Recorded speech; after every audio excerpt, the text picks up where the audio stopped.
ministerial committee, and we are talking to each other.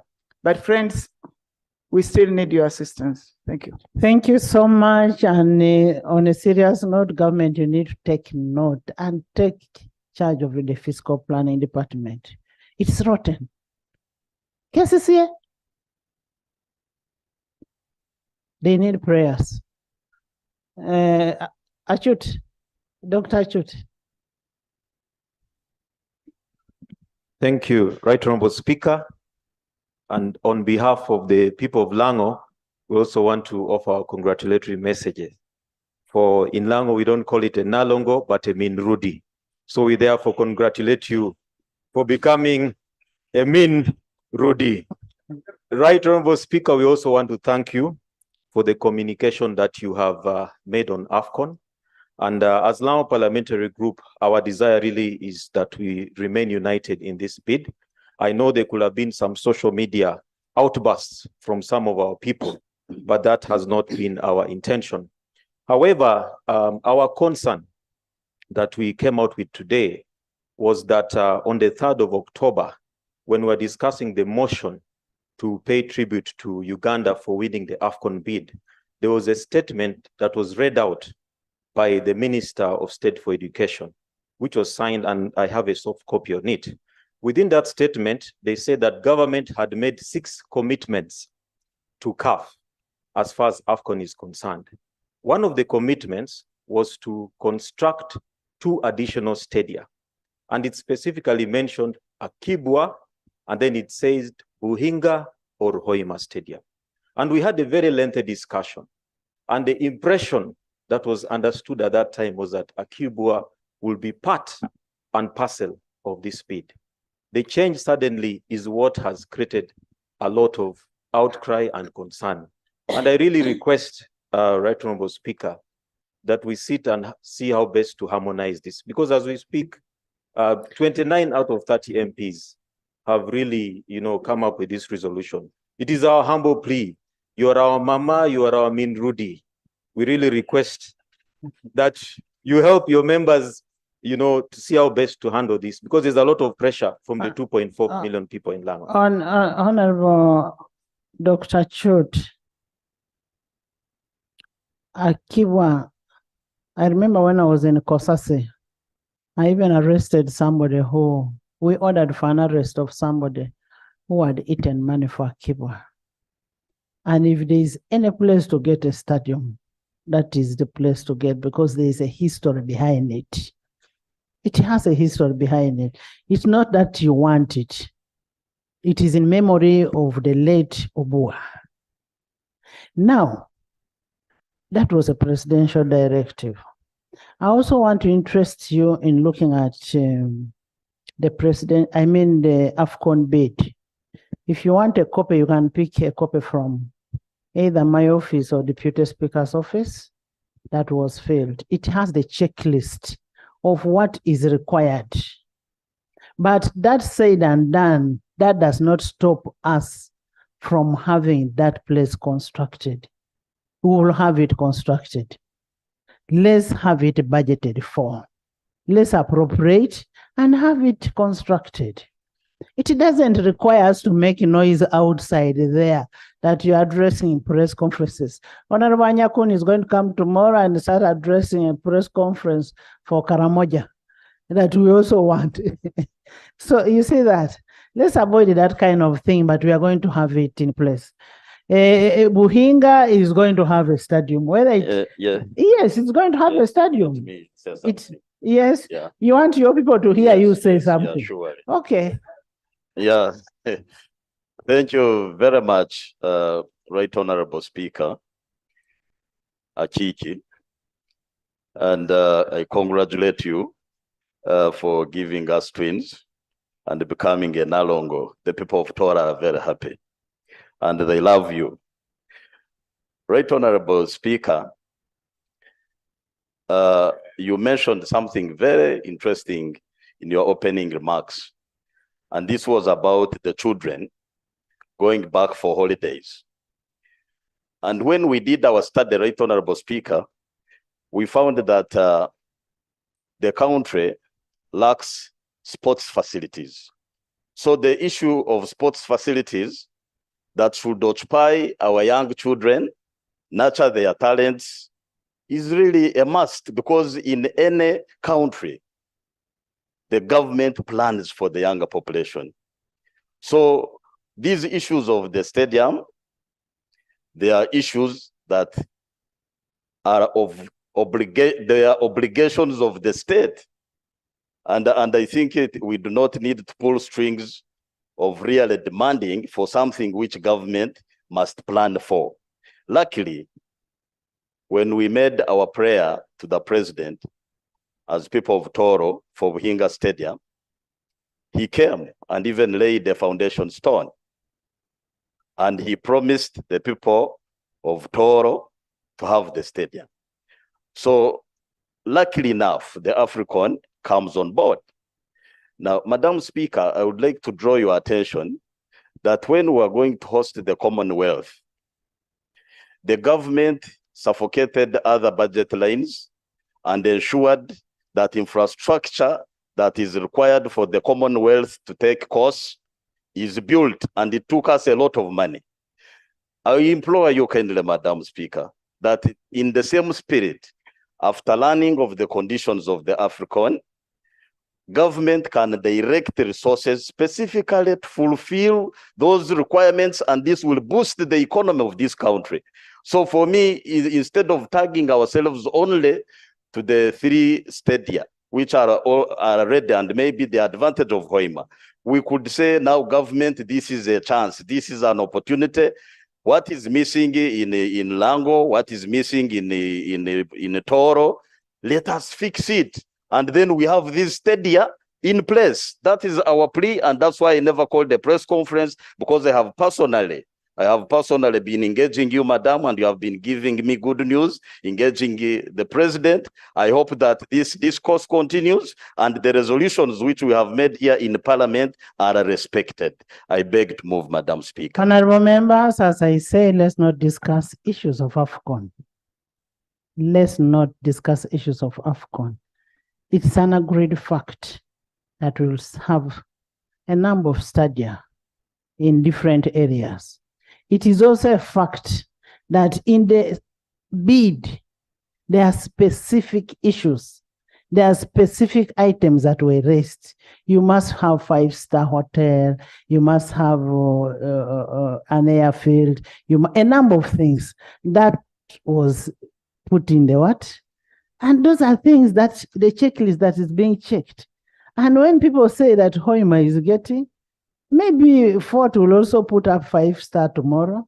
Maybe Honorable Kotogong is planning to put a 5-star in Ilera. So 2027 is far. Don't make the noise now. That will be sorted. Huh? Yes? Yes, Viralo.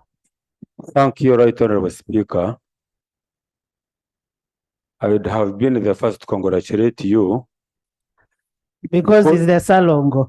Because I come from a family of many twins, only that I have not made it. Right Honorable Speaker, in the region where I come from, a Narongo and a Sarongo are the most respected people in society. Even when you come from a family that has got a Nyenabarongo, which is the Narongo in Uganda, and Ishabarongo, you do not get any negative attention in that society. So the fact that we come from the same society of parliament with you, we also feel untouchables. And the implication is that we are also shall be respected in the forthcoming activities. Right Honorable Speaker. Thank you. Back to your communication, Right Honorable Speaker, I thank you for talking about the patching in Kampala by Kampala State Council. Equally the same, Right Honorable Speaker, in the countryside, there is a lot of patching on the face and leaving the rest of the body unwashed.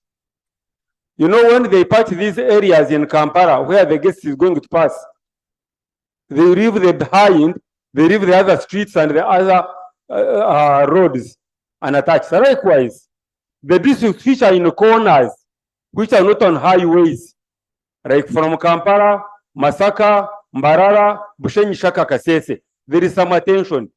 But a district in a corner like Buhwezu, there is virtually no road stock off. Let it be Union Road, let it be a district road, let it be a community road, let it be even the Burunjugansi, which is done by the natives. There is virtually no road, and someone should not tell us about the funds released by Uganda Road Fund. They are too meager to cause any effect in Buhwezu. Right, Honorable Speaker, I do make an appeal that the district in corners, not only Buhwezu but like Buhwezu, should get special affirmative action. Right, Honorable Speaker, I beg to move. Thank you, government.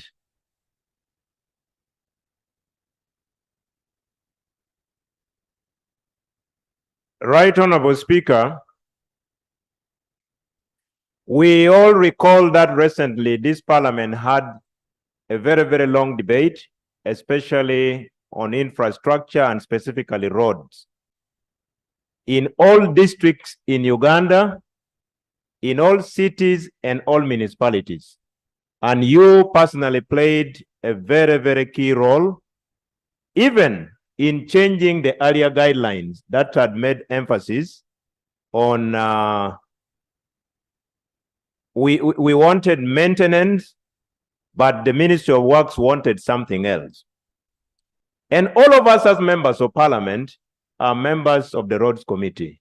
And I want to confirm that every district, city, and municipality in Uganda, out of the 1 billion that this parliament passed, has received already 500 million Uganda shillings. It may be meager, but it is going to all districts, to all cities, to all municipalities. We all passed this. I want to implore my honorable colleague, because he has even stated that even at the district, Buhwezu is one of the districts that, in my humble opinion, has equally received a sum of 500 million Uganda shillings. If there are roads falling under Uganda National Roads Authority, we can draw the attention of the Ministry of Works. But in as far as the district roads are concerned, all municipalities, cities in Uganda received. In as far as community access roads that are under sub-counties are concerned, all sub-counties in Uganda have received their share. I beg to submit, Honorable Speaker. Thank you, but Honorable Minister, you could also tell UNRWA to look at his issue. He has a unique issue. You know where Buhwezu is? It is off-road. It's so deep in a corner there that even going there is not an easy thing. You could ask UNRWA to look at it. Right, Honorable Speaker, I undertake to do that straight away, even while our proceedings are still going on. You could also ask UNRWA about the Nabirumba Bridge. I want to go home over the weekend, but I have nowhere to pass. Yes, Max. Max, why did you people beat a reverend?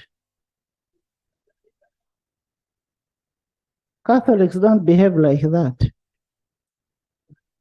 Priest. Thank you very much. Beat a priest. Thank you very much for this opportunity. Before I say anything on your communication, let me clarify on that matter. Madam Speaker. That one, I want an explanation. You come to my office. Okay. Because please. I know everything. Okay, thank you. Please. But briefly, it was a lie that the priest was beaten. It was just politics. You know the politics in my place. That said, Madam Speaker,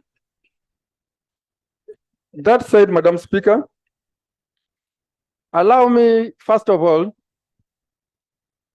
Madam Speaker, on behalf of the people of West Budama North constituency, and also on my own behalf, to congratulate you upon becoming Toto Dwe. Madam Speaker, in your communication, like others have observed, you address the issue of KCCA roads. But what is good for the goose is also good for the gander. Where I come from, in West Budama North constituency, there is a particular road that is Tororo Nagongara Busolwe. That road is in a bad state. Last week, the councillors of the district demonstrated. Unfortunately, they were arrested.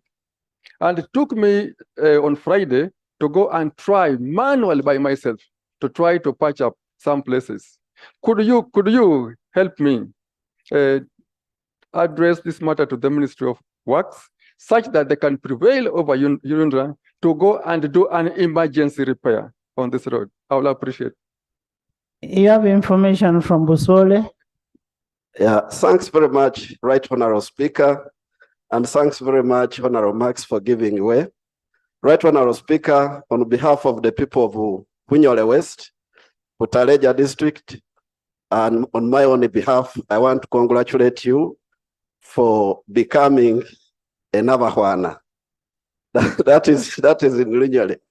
Right Honorable Speaker, the information I wanted to give my colleague, Honorable Max, is that the road he's talking about stretches right from Tororo, Nagongera, Busolwe, and it goes up to Busaba in my constituency. Right Honorable Speaker, UNRWA was doing something on that said road in terms of low-cost steel. There was an advert which was placed, and they started working on 6 kilometers. They worked on 6 kilometers right from Musenda. That's where where Butaleja district starts from to Mulaji. And the advert was that they would continue and stretch from Mulaji to Busava, and then from Busolwe to Nagongera. Right when I'll speak up to now, nothing is taking place. So I would request that as UNRWA looks at the entire road, they should also come and explain how far this low-cost steel has reached. Thank you very much, Right Honorable members, I want to advise you, when you know there's such kind of a road and you even know there's a contractor that has been given such a road, why don't you go to UNRWA to make a follow-up? You don't even need to write. Go and make a follow-up and say there's this and this that is happening in my constituency. It would be a good thing for you. You can raise it on the floor here and it's not answered. Yes, James, I told you tomorrow. On my communication. Thank you. Thank you, Right Honorable Speaker, for the opportunity. And Madam Speaker, I am instructed by my culture because my father used to tell me that when a mother is in the village, is for the nation. And Madam Speaker, I'm humbled to have a mother, especially a mother of twins. Congratulations, Madam Speaker. Madam Speaker, thank you very much for raising the issue of roads. And thank you very much for raising the issue of people constructing on trenches. Madam Speaker, I sit on the infrastructure committee. It is that character, that behavior is being blessed by government. I have had the behavior of people constructing on trenches. Honorable, government is me and you. So you. I want to clarify, Madam Speaker. Listen, you want to say that you're one of the people who have blessed such a kind of thing? A criminal is a criminal. Let's identify one criminal, prosecute that person, and not bundle everybody. Madam Speaker, we have made a report. Can I have that report and tomorrow? Madam Speaker, on that matter, we will see how we have seen people writing letters, allowing people to construct on trenches. Can we have your Madam report? Speaker, I want to thank you once again. On the issue of roads, we should stop having lovely expenditure. We need to look at return on investment. Madam Speaker, I come from a constituency which is contributing 65% on the tourism revenue of this country. But Madam Speaker, as I talk, yesterday, tourists failed to reach Buhoma and they can't cross. Madam Speaker, I would need your indulgence at this matter. Honorable Musasi, I want to thank him. He knows this subject as a Minister of Finance. What do we do because it is our cash cow that is being depleted now so far. Kanyantologo to Buhoma and to Ruhija is now broken down. The tourists are the ones that give us money. And Madam Speaker, the 70 billion that comes from Guinea, only, Madam Speaker, the budget for UA is 124 billion. We contribute 70 billion. And now it is being broken down. Are we really doing something? Madam Speaker, I need your indulgence. Thank you. Government.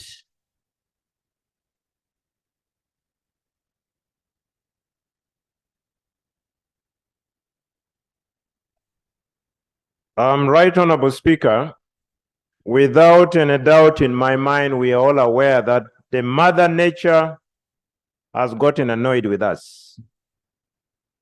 In all parts of Uganda, there are heavy rains. Bridges are affected, roads are affected, there are floods more or less everywhere.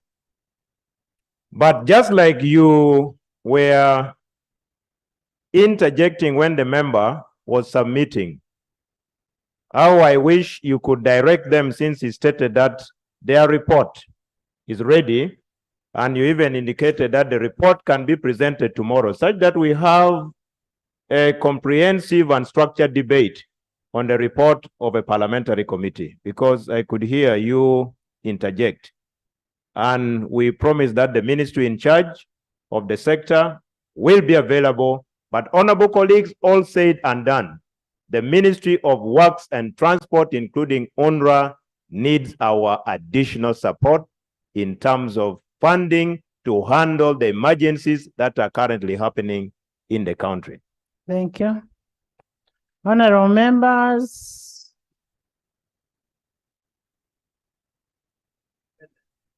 Independent, okay.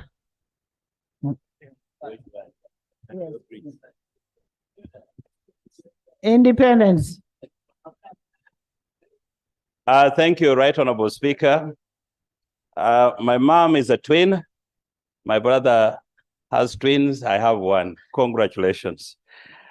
On your communication, Right Honorable Speaker, yesterday you guided and directed that the report of the Trade Committee should go to the relevant authorities. And today you have informed us that the same documents have been uploaded for us to read. Right Honorable Speaker, I recall that sometime in this parliament— Honorable. Yes, please. Honorable. Yes. We are not debating, we are not discussing, we are not even saying anything on that report. It was, it ended yesterday. I was only informing you that since you wanted it uploaded. Yes. It is uploaded. Go ahead, look at it, and that is that. The other institutions have already started their work. So let's not— Much obliged, right Honorable Speaker.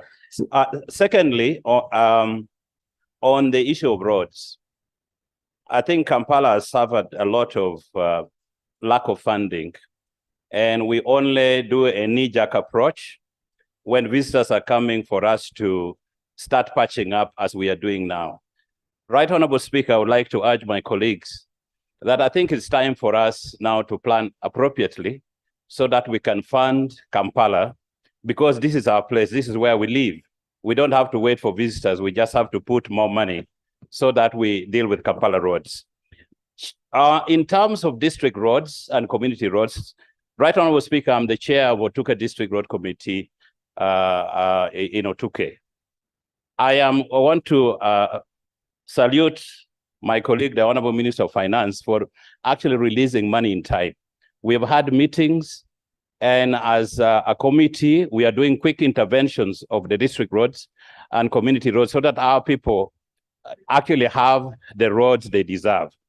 And I would want to ask my colleagues that let us play a role as leaders and we are actually by law ex-official members of the district committees, and make sure that we participate, we do oversight roles, and for those who are chairs, we make sure that our people, actually the roads are done and they have a better road. Thank you, Right Honorable Speaker. Honorable members, as we said, these roads We are all members of the road committee. And if I can tell you, in my district where I come from, my chair of the road committee, first of all, we don't have problems with the roads because we have a chair who will follow what is being done. He will move with those contractors from morning to sunset. And my chair of the road committee is here. The chair of the road committee. Madam Speaker, first of all, congratulations, Madam Speaker, for expanding my clan. In Ateso, we say Emulia Korea. Korea. So thank you very much. Then you respond, Korea. So thank you very much. Actually, as far as roads is concerned, we are operating very well. We are trying our level best with the existing constraint. But an amount of 1 billion in the budget is not small money. A big leap from what we used to have, 20 million. So I think we are doing very well, and everywhere we must get involved in ensuring that corruption does not eat into this. I thank you, Right Honorable. Thank you. Procedure. Right Honorable Speaker, you alluded to the committee report of trade that handled cooperatives and other related matters. And you indicated that agencies could pick up and handle them. Would it be procedurally right that we first adopt the report as a committee, because the committee processed under Article 9 of the Constitution, it reports to the House, then the House adopts, then the agencies take over from there. I beg to be guided. Thank you. Honorable members, I am putting a question that the Committee of Trade, Tourism and Industry on inquiry into the governance and value for money for budgetary appropriation to the cooperatives for financial year 2011, 2012, 2022, 2023 be adopted by this House. Those in favor say on the contrary, nay. The ayes have it. Yes, procedure. Thank you. Thank you so much, Madam Speaker. Madam Speaker, I have a concern that I am seeking your guidance. We have honorable members of parliament of this house who have made it a habit to run to the media, make some statements without taking advantage of your office. Your office is always open. We have a chance to always address our issues to you, but somebody goes to the media, makes a statement before coming to you. Because Rule 30 tells us how we can petition or we can bring petitions to your office if our constituents have issues that needs to be addressed. 2 weeks ago, the caucus of Acholi Parliamentary Group up a matter related to Bararo. They know how it's being handled. They made some serious statements. Honorable, yesterday. Wait a minute, Madam Speaker. Madam Speaker, allow me finish this. I'm done with that. Okay. Let me finish now. Okay, first it. Okay. First it. Honorable members, the issue of Balalo was an executive order. We do not have the locus to debate on it. And if those people, let's not discuss that. Let's not discuss that. Unless you have something else. Thank you for your guidance, Madam Speaker. Related to that, yesterday, another group went to the media about now AFCON. My question is, Madam Speaker. That is closed. We are finished. Yeah, my question to you. Okay, where I'm seeking your guidance. Why don't you allow me finish? Honorable members, and that is the benefit of coming to this house early. We've debated, we've discussed issues of AFCON, and we've agreed on a way forward. We've closed it. Can we hear from Kampala? Honorable Minister first. Honorable Minister. And on the issues of the roads, I want you people to, on the issues of the roads, honorable members, Honorable Samu, on the issues of the roads, honorable members, I want all of you to get involved. An additional 1 billion shillings that we gave to this constituency. That's a lot of money.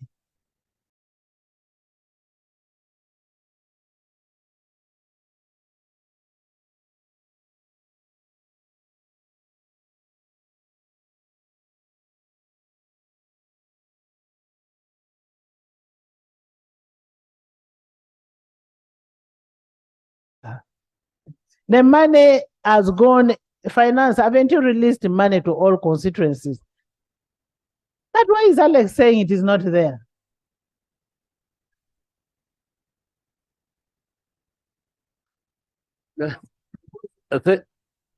Thank you very much, Right Honorable Speaker. I just wanted to make some additional information which I have communicated to the public from Cabinet, that the government still sends the road fund, but in addition, government made a commitment to give each district 1 billion shillings and to release the quarterly. Each district, each city, each municipality. Yes. And the clarification I wanted to give is that that additional 1 billion shillings is for maintenance of existing roads. Because we found out that in some districts, people were budgeting for the 1 billion to open like 12 kilometers of a new road. So the clarification we have given to the districts and the public, which I want to give through Parliament, is that the 1 billion shillings is to maintain the existing roads in our communities. Thank you. Yes, thank you. There's a procedure matter. Madam Speaker, you gave a wonderful communication today.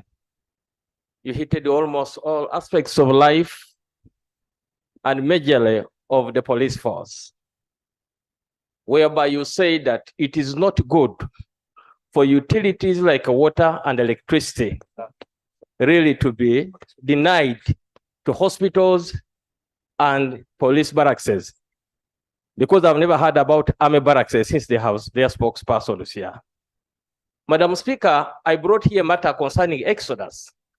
The purpose was to address the flight of the police personnel in this country. And as you talked, truly speaking, the police barracks in this country, water and electricity is received on ration. When you receive at night, in the morning, you don't receive. I therefore, Madam Speaker, I don't know whether we are proceeding well, that the Exodus report that was supposed to be given, that was supposed to be submitted to this August House for us looking through the welfare of the police, has taken too long since you advised and directed. Thank you, Madam Speaker. Minister, Internal Affairs, do you have any information on Exodus? The chairman of the committee.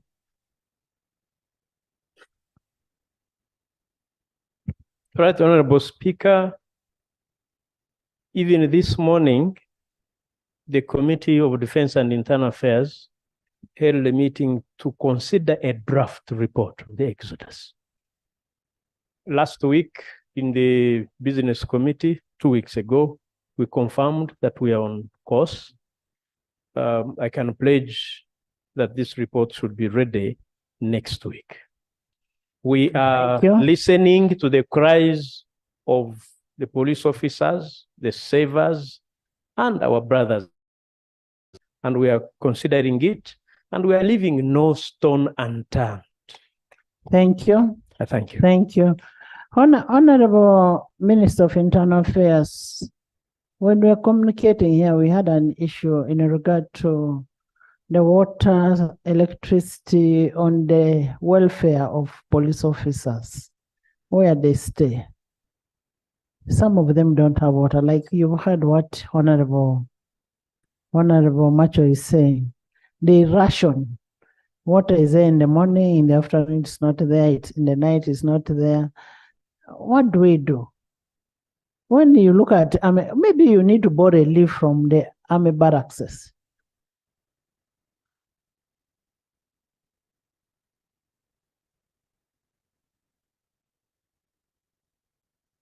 Right, Honorable Speaker, honorable members, I was a little bit confused earlier when the Honorable Macho linked utility. I think these are two different things. But that said, we have issues with the water and electricity. Earlier on this floor, I remember presenting a statement regarding that matter, but I request to go back and get the current status and come back to Parliament with a more informed position on the matter. Right, Honourable Speaker. Thank you. And how you could even wish, you could request in Zambia, just within the barracks. Just grade that road so that cars can be able to pass. Thank you. Kampala.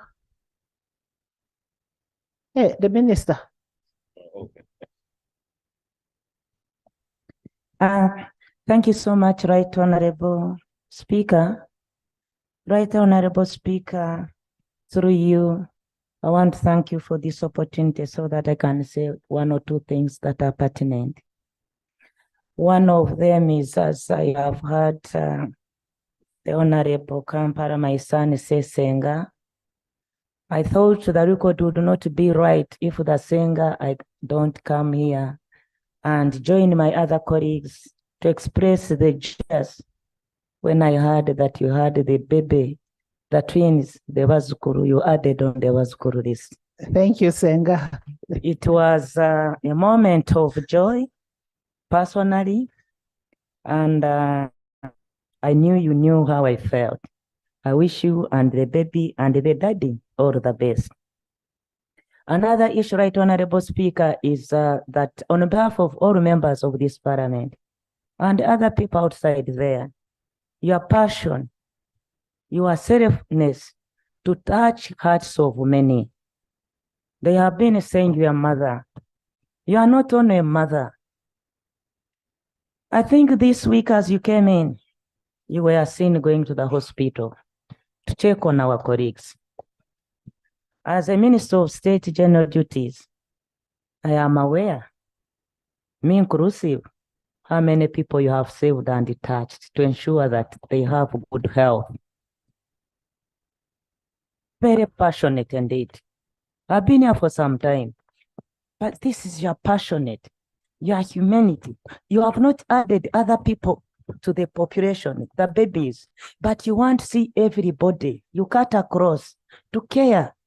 You went to our hospitals. I would have joined you, I wasn't feeling well. You went into Zambia.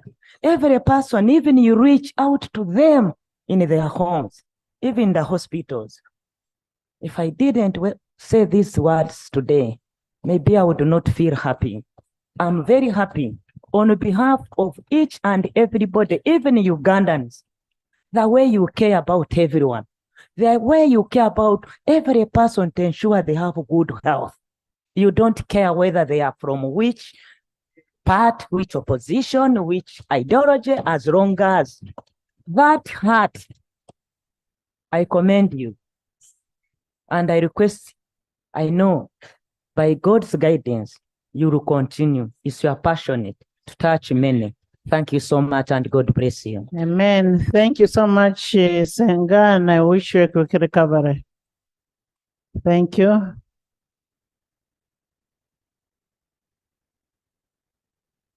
You're not reading a Bible or a Quran. Not at all.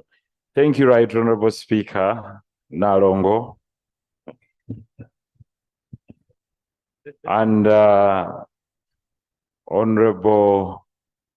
By the way, we have a new set of Valongo in the house by Honorable Grania. We also have another new baby called Anita Annette Among by Honorable Nancy. Yes, congratulations to all of them. Thank you, Right Honorable Speaker. I would like to applaud you for your wonderful communication and the Honorable Hanifa Kawoya, and also add my voice to the others in commending your passion, but also your sense of motherlyhood and direction of leadership for having visited our honorable colleagues, and we pray and wish them a quick recovery. That's the Honorable Muhammad Segirinya of Kawempe and the Honorable Elot, I think from Soroti. Our minds and souls go to their families and to them. And as a house and their fellow members, through you, Right Honorable Speaker, we pray that the good Lord extends the hand of mercy unto them and the hand of relief, so that they heal very well from their pains and diseases that they have. Right Honorable Speaker, Kampala has about 2,100 kilometers of road, and only a few have been opened up in the previous years, like you know.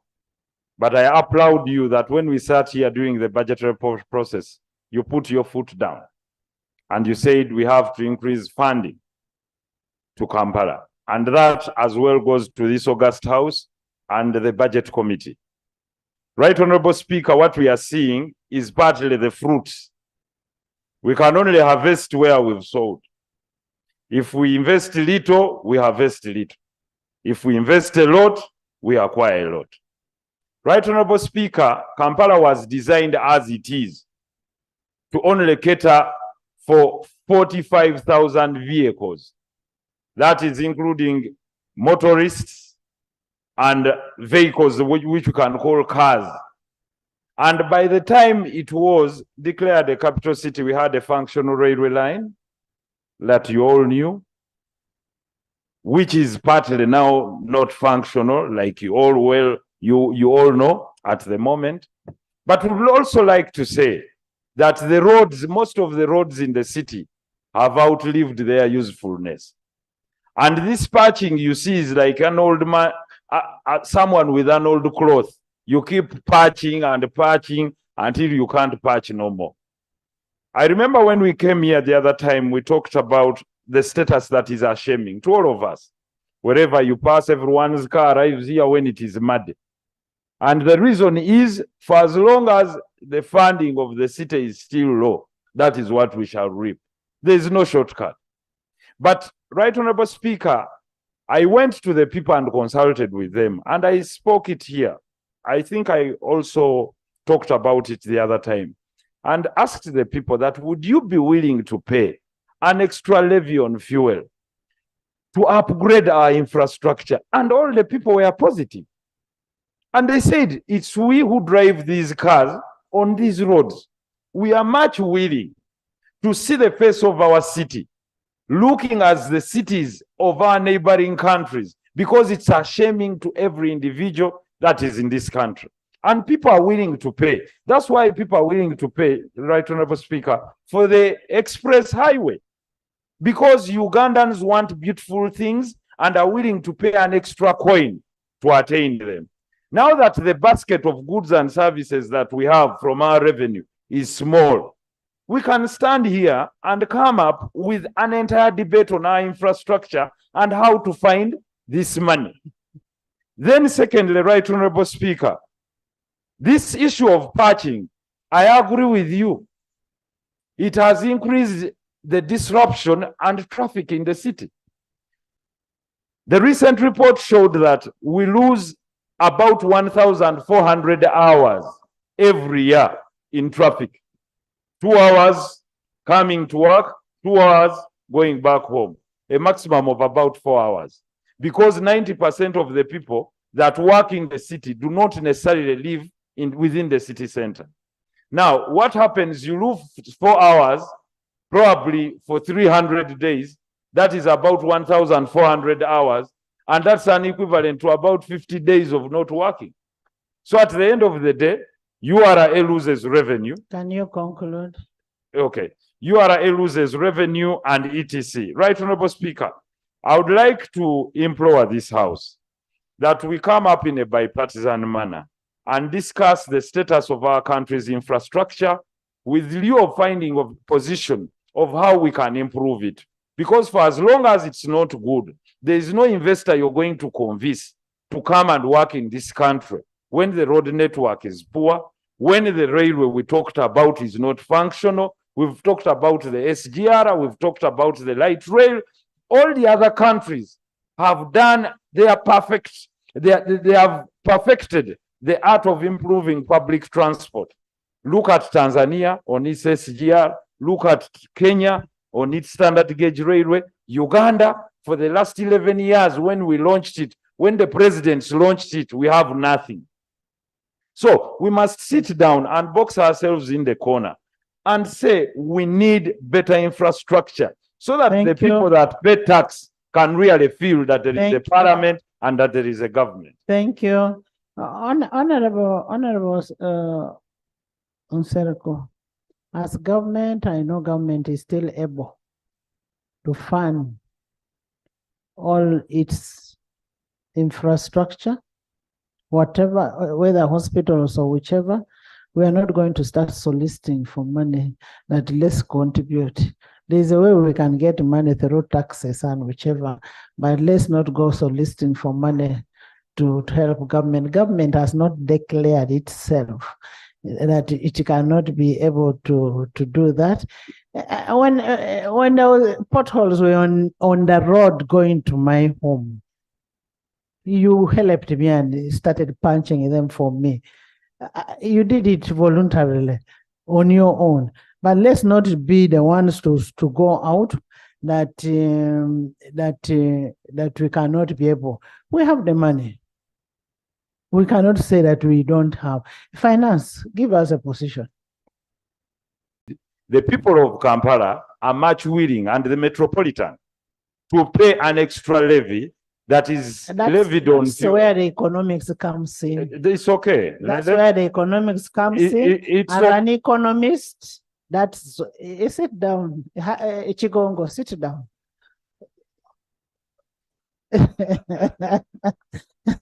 You know, let's do an intellectual fight, but not a fiscal one. The economic sense is talking about is on the increase.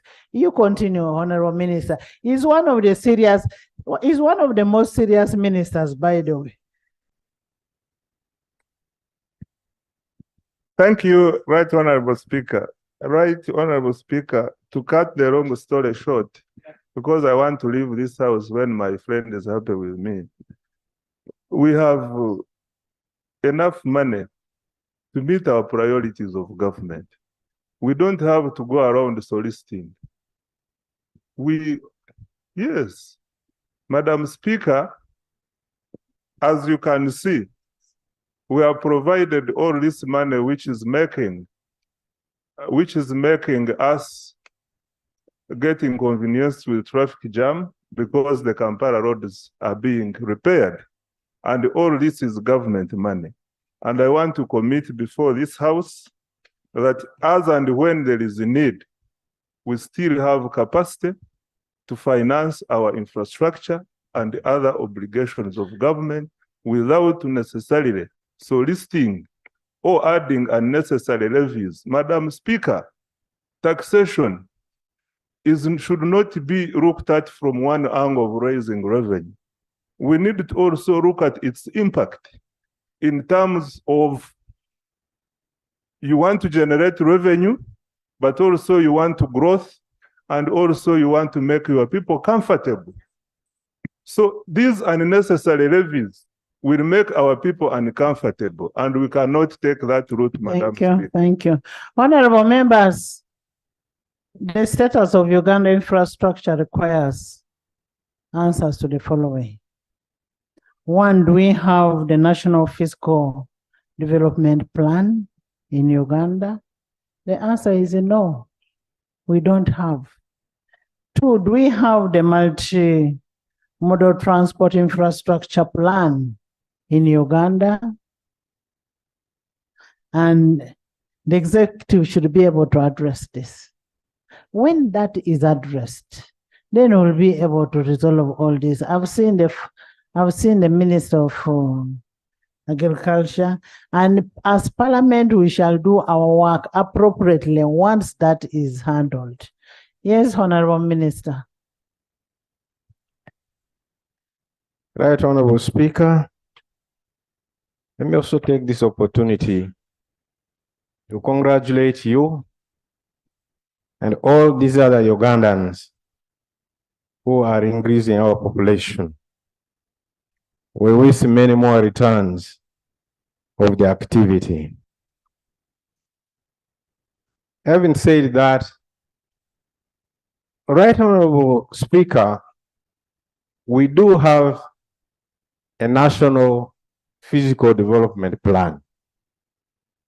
It was approved by Cabinet and it has been gazetted and we will soon table it here.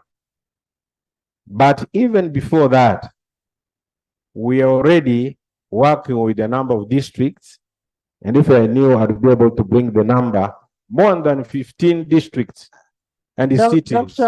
Honorable Nen, just a minute, I introduce your members before you go out. So we do have a number of, all the districts do have what we call district physical development plans, all of them. Our challenge is, number one, the attitude of Ugandans, the mindset of Ugandans about the importance of physical planning.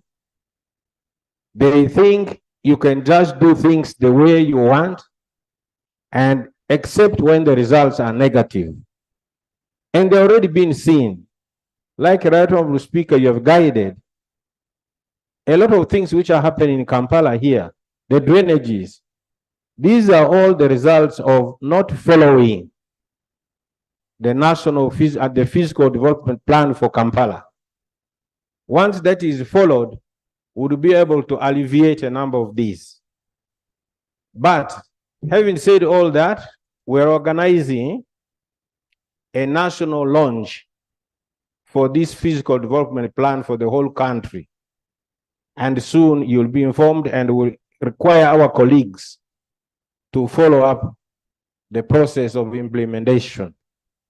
But I urge all our members of parliament, our leaders in the country, to be leaders by example, by making sure that they will be the first people as an example people to follow the principles of the National Physical Development Plan and the district physical plans. Once we do that, with a little bit of money, we should be able to resolve the issues related to physical planning. Thank you. Thank you so much. And I think what we need to do for us to have change of attitude, we need to have a stakeholders engagement for people to be able to appreciate before we do even the enforcement. Honorable members in the public gallery this afternoon, we have a group of Gulu City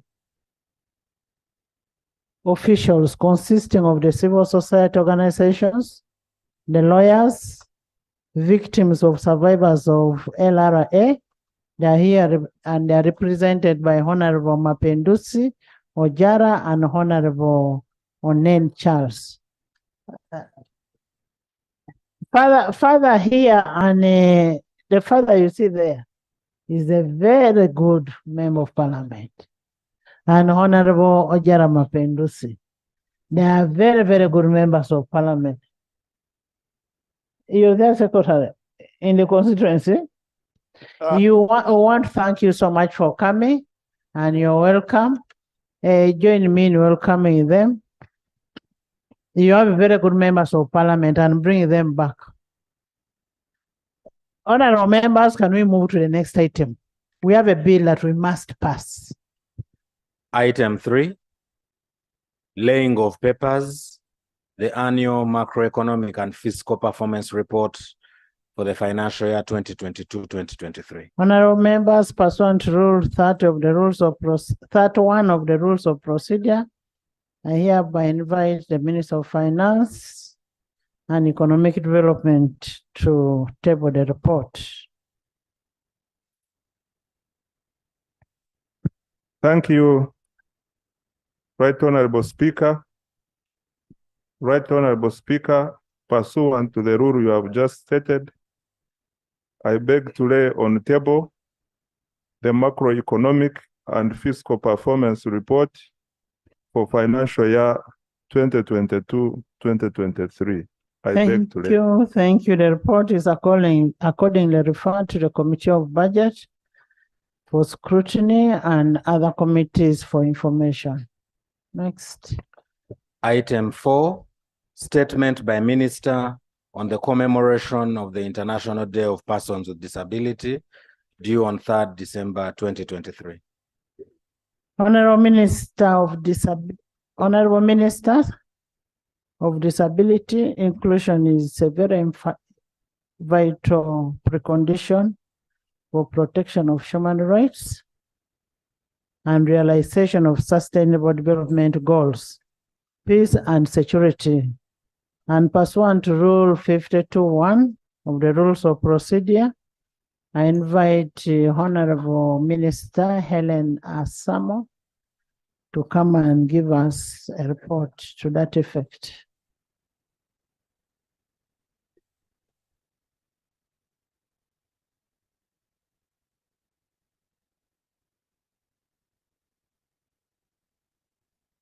Thank you, Right Honorable Speaker. Right Honorable Speaker. Honorable Ministers, Honorable, we have a bill.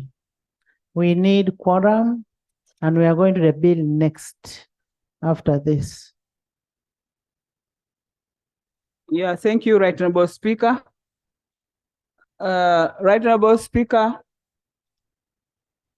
I also want to add my voice to congratulate you for the birth of our children who have added to our clan.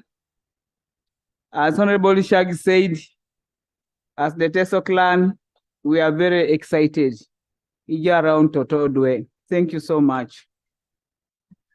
Right Honorable Speaker and Honorable Members of Parliament, the United Nations Decade for Persons with Disabilities was held from 1983 to 1992 to enable governments and organizations to implement measures to improve the lives of persons with disabilities all over the world.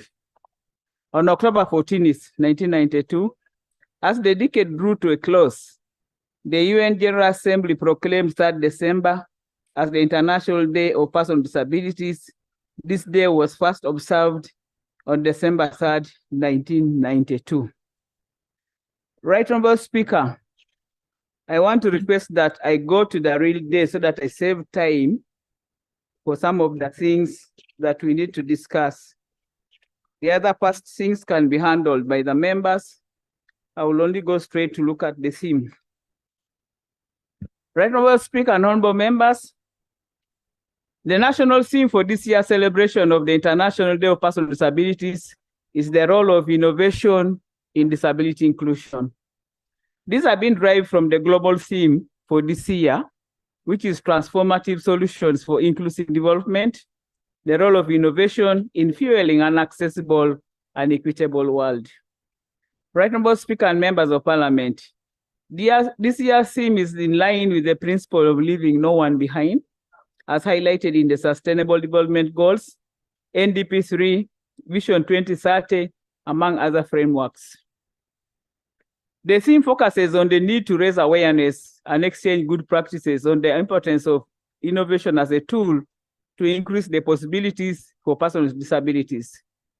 Innovations help persons with disabilities in meaningful participation, in expanding opportunities, and easy sharing of knowledge, and therefore it helps in reducing inequality. Honorable Speaker and honorable members, the theme enjoys the executive, legislature, judiciary, and the private sector, especially the Minister of ICT, Minister of Science, Technology and Innovation, universities, Minister of Health, Minister of Education and Sports, banks, telecommunication companies, manufacturers, NGOs, investors, committees of parliament, court assessors, among others, to critically think about all the new and upcoming innovations in the context of their meaningful inclusion of each category of persons with disabilities. The theme helps us to prioritize empowerment and independent living of persons with disabilities through provision of more user-friendly assistive devices and technologies. This enables persons with disabilities to navigate workspaces, access services, employment, and markets easily, hence enhancing equity and disability inclusive development. Right now, Speaker and the honorable members, each of the different categories of persons with disabilities has its unique need, and that all innovations need to prioritize. For example, persons with physical disabilities require innovations focused on powered wheelchairs, functional electrical stimulation to rehabilitate persons with spinal cord injuries, wearable exoskeletons that rehabilitate persons with stroke and other neurological conditions, among others. As a country, we need to increase funding for innovations. For instance, under Ministry of Health, regional workshops, this will enable them to produce assistive equipment with better and accommodative technologies. The persons with visual impairments need innovation in terms of adaptive technologies, such as Braille keyboards, smarter version of Braille, text-to-voice computing, talking devices, among other options. These innovations provide better chances of meaningful inclusion and independent living. The persons with hearing impairments need innovations in video reel services. These services enable a person with a hearing impairment to receive assigned big screen telephone calls through a communication assistant who is a qualified universal sign language interpreter.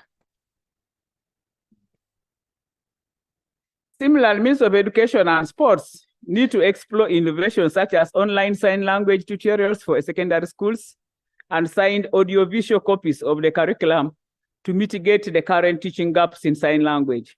This also supplements all the instructional materials and methods. These, among others, would possibly address the current challenges of performance among learners with special needs. In cases where there are no sign language interpreters, the ministry responsible for innovations or information communication and technology can support installation of real-time voice-to-text translation systems to work at places, schools, health facilities, and other public places. These systems can accurately transcribe voice conversations using speech-to-text knowledge in conferences, classrooms, among other platforms.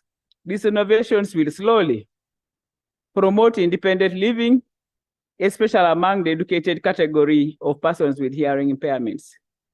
The adoption of the subtitling of all voice speeches on television is another simple innovation, but with transformative results in the lives of persons with hearing impairment. Through the Uganda Communication Commission, though the Uganda Communication Commission requires all television stations to have sign language interpreters, this has not been fully achieved for all television programs. But subtitling of voice in most programs on TV, like it's done in international media, is a reform that can help bridge the gap. We need to consider this as a matter of urgency. The persons with a combination of hearing, speech, and visual impairments require the ministry in charge of technology and innovation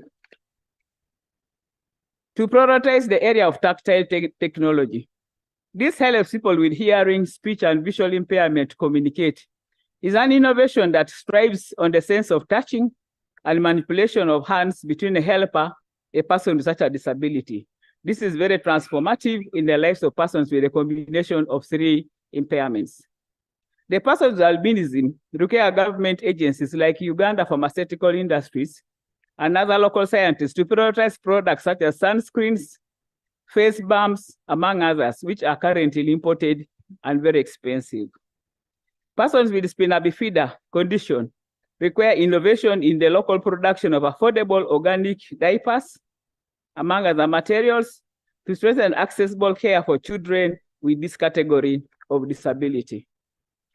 Similarly, children with hydrocephalus require innovations in the production of free or subsidized supplies, such as shunts.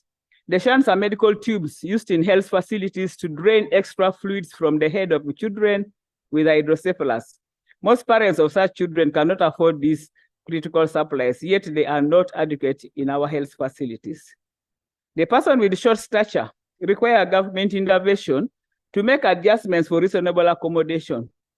For instance, there's a need for Minister of Finance to issue a circular to banks to have a certain percentage of ATM machines at a lower height to cater for persons with short stature. That's what we call little persons in Uganda. who keep complaining of inaccessibility. Then adjustments by ministry in charge of sanitation in the height of some toilets in public places to accommodate persons with short stature, among other adjustments for reasonable accommodation. Honorable Speaker and colleagues, the above are some of the few examples to demonstrate the urgent need for the different duty bearers to prioritize the promotion of innovation for disability inclusion. Honorable Speaker and honorable members, since the inception, and as is the practice, commemorating this day is organized on regional levels. Last year it was in northern Uganda, and this year we shall commemorate in Western region. And the approved venue for this year's commemoration is Mbarara district in Western Uganda, which was selected among others based on the timely expression of interest and other suitability considerations to host that day. Right, Honorable Speaker and honorable members, the chief guest of the day is expected to be the Right Honorable Prime Minister of the Republic of Uganda. Right, Honorable Speaker and colleagues, my ministry constitutes a national organizing committee comprised of representatives of ministries, departments, and agencies, non-state actors, and the host local government to spearhead arrangements for this event. Right, Honorable Speaker and honorable members, the pre-event and the D-Day activities include assessment of some persons with disabilities for assistive devices, distribution of assistive devices, a national disability symposium with a panel discussion on innovations for disability inclusion, HIV screening, blood donation, cancer screening, media engagements, and provision of a dummy checks for the selected groups in the region of the national that's the national special grant, exhibitions of inclusive innovations by private sector and government agencies, among others. Right, Honorable Speaker and colleagues, I wish to acknowledge and appreciate the honorable members of the Parliament for their efforts in enacting enabling laws and supporting the budget allocation towards empowerment of persons with disabilities. And that's when I say it from the heart. Right, Honorable Speaker, this year we had 3 billion allocated, but under your leadership, we have got back all the money, the 16 billion. Thank you so much for the special grant. And that special grant is all over the country. I urge all members of Parliament to participate in the national and some of the district level commemoration of the International Day of Persons with Disabilities. Right, Honorable Speaker and honorable members, I conclude with an appeal to always support and mobilize resources for persons with disabilities to address their unique disadvantages and enhance their meaningful inclusion in the development agenda. And I also want to take this opportunity to invite all of you to come to Mbarara and see the wonders of the disabled people in Uganda. Thank you so much. I beg to submit. Thank you so much, Helen, and thank you for the information. And this statement is largely informative and is self-explanatory. Very self-explanatory, and we want to thank you so much for supporting people with a disability. And these are very important persons in our lives. We want to thank government for always having time for them, and Parliament will continue supporting where we can. If you need more than 3 billion, just put it in the budget. We shall support you. Tom, you want to discuss this report? Okay. Huh? I have said it is informative. Tom, you never know, Tom has something to say.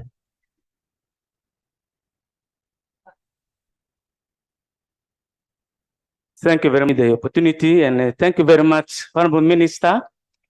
We always say disability is not inability. Yes. These people are cobblers, they are tailors, they are sustainers, they help us a lot in our day-to-day activities. Congratulations, and thank you, and even the members of Parliament, legislating for the Republic of Uganda. Thank you very much, Right Honorable Speaker. For your information, they are not only shoe shiners. The deputy director legal of Parliament is somebody with a disability, can't even walk.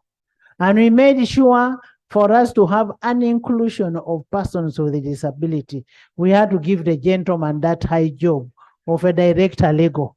Yes, my chair. Thank you, Right Honorable Speaker. You have said it all. But I have one proposal to government on the issue of children with multiple disabilities. You give back to a child who cannot sit, who cannot talk, and who cannot even hear, which makes most of the parents to abandon their jobs and therefore affecting their capacity to care for these children. I wish that my government takes it up, because there are not too many, and provide care, special care for these children. Others can be mainstream, but this one with multiple disabilities, I feel should be taken care of. Then two, issues of accessibility. Right Honorable Speaker and colleagues, we want to thank this government. We want to thank Parliament. You have done it very well. But up to date, there are certain structures which do not have provision for accessibility. I feel action should be taken against the owners of structures which do not have ramps. We struggle to limp, but what about those who are crawling? Therefore, I pray that this is the time to act to ensure that all the structures in Uganda should be having ramps, because we live with our people, we live in every community. Thank you so much. Thank you.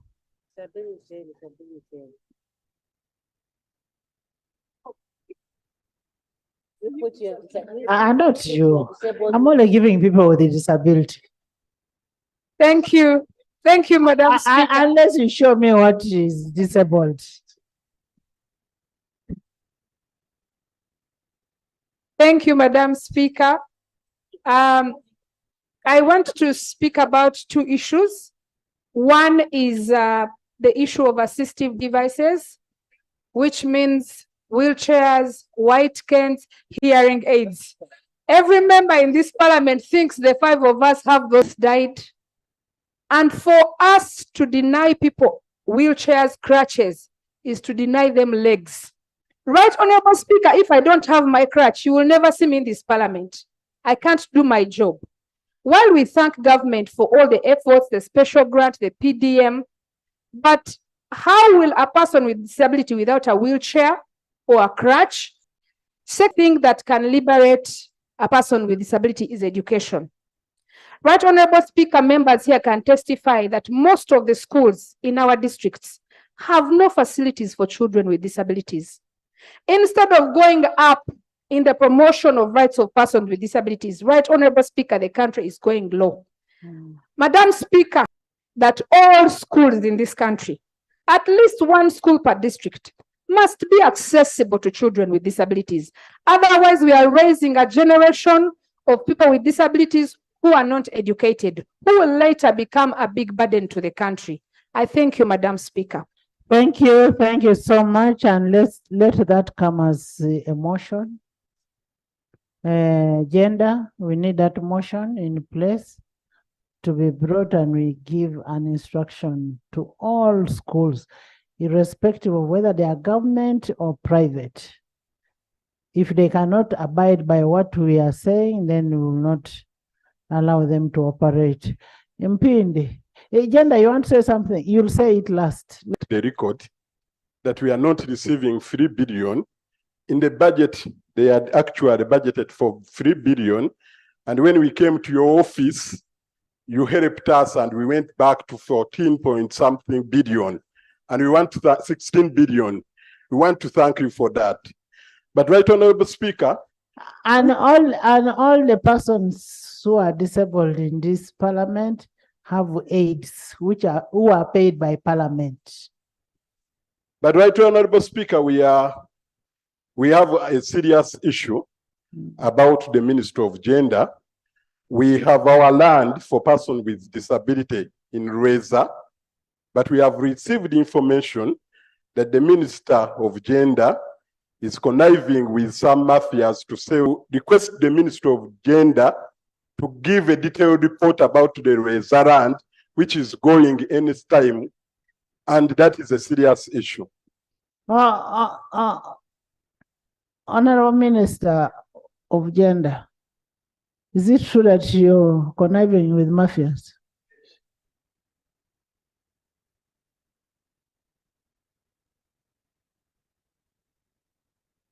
Madam Speaker, if you allow me to add something before the minister responds. Yes. I want to add on to what Honorable Mpindi is saying about the land in Rweza. There are 2 letters that we have access to. One letter is purportedly written by the president, directing the Minister of Gender to give 4 acres of that land to an investor by the name of Great Lakes Refinery, Gold Refinery. The land of disability, of lame people? Yes. Right Honorable Speaker, the letter was written on the 13th of June, the letter by the president apparently, and the letter directing the Minister of Lands is dated 23rd. So first of all, we have problems with the dates because they are contradicting. It looks like the minister wrote before she got the directive from the president, but then she refers to the directive of the president. Right Honorable Speaker, apart from that, the purported letter by the president talks about only 4 acres to that investor.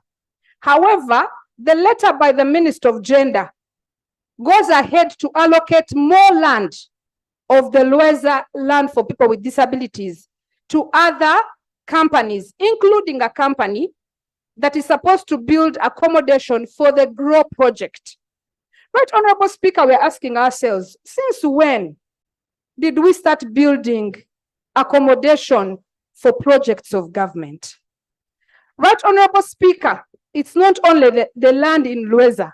There seems to be a group of people who are after pieces of land that belong to people with disabilities. We have the same problem in Mbale. We have the same problem in Naguru. We have the same problem in Jinja and here in Kampala. Right Honorable Speaker, we would like to ask you, to ask the Prime Minister and her ministers to bring us clarity on where those people with disabilities who have lived on those pieces of land all their lives, somewhere there in the 50s, in the 60s. What is the plan? If government is giving out this land to investors, we need to know where our people are going, Madam Speaker. So we want a comprehensive report on all those pieces of land, but more especially the one of Rweza, because that we have letters that the Minister of Gender has already directed the Minister of Lands to start dividing that land. And we got this information from the people with disabilities who live on that piece of land. I thank you, Madam Speaker. Honorable, we had directed the Minister of Lands not to give out any government Republic of land. Uganda. I don't know if that directive was implemented. But secondly, Madam Gender, why do you want to steal our land?